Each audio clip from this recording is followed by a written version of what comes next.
ప్రభువునందు ప్రియులకు క్రీస్తు వారి ఘనమైన నామములు శుభములు తెలియజేయుచున్నాం. ఈ దినము హెబ్రోన్ క్యాలెండర్ వాగ్దానము, నీ నోట నా మాటలు ఉంచి నా చేతి నీడలో నిన్ను కప్పి ఉన్నాను. యెషయా గ్రంథము 51వ అధ్యాయము 16వ వచనంలో దేవుడు ఈ మాటలు తెలియజేస్తూ ఉన్నాడు. నిజమే ప్రియమైనటువంటి దైవజనమా, దేవుడు నీ నోట తన మాటలు ఉంచి తన చేతి నీడలో నిన్ను కప్పి ఉన్నాడు.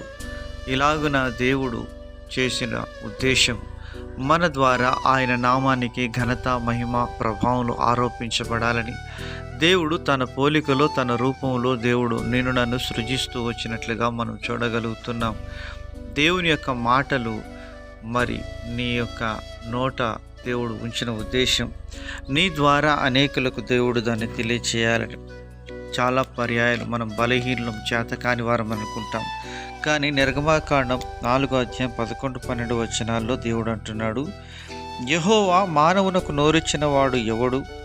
మూగవారినే గాని, చెవిటివారినే గాని, దృష్టి గలవారినే గాని, గ్రుడ్డివారినే గాని పుట్టించిన వాడెవడు? యెహోవానైన నేనే కదా. కాబట్టి వెళ్ళుము, నేను నీ నోటికి తోడయుండి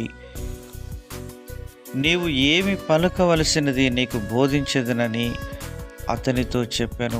మోషేతో దేవుడి వాగ్దానం ఇస్తూ వచ్చినాడు. ప్రియమైనటువంటి దేవుని ప్రజలారా, ఒకవేళ పూర్తికాల సేవా పరిచర్య కొరకు దేవుడు నేను పిలుస్తూ ఉంటున్నాడా?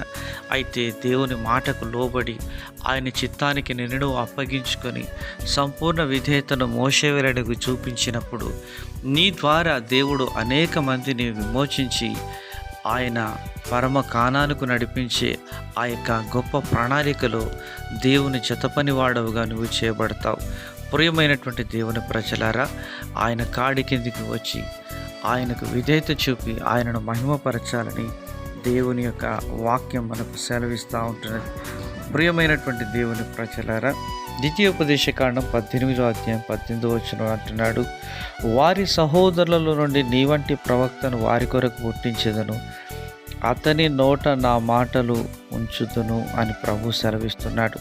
ప్రియమైనటువంటి దేవుని ప్రజలారా, దేవుడు తన మాటలు మన యొక్క నోట ఉంచిన ఉద్దేశం నీ ద్వారా అనేకులను దర్శించాలని, నీ ద్వారా అనేకులను విమోచించాలని దేవాతి దేవుడు కోరుతున్నాడు. అంత మాత్రమే కాదు, యెషయా గ్రంథం 50వ అధ్యాయం 4వ వచనంలో అంటున్నాడు, అలసిన వారిని మాటల చేత ఊరడించే జ్ఞానము నాకు కలుగునట్లు శిష్యునికి తగిన నోరు యెహోవా నాకు దయచేసి ఉన్నాడు.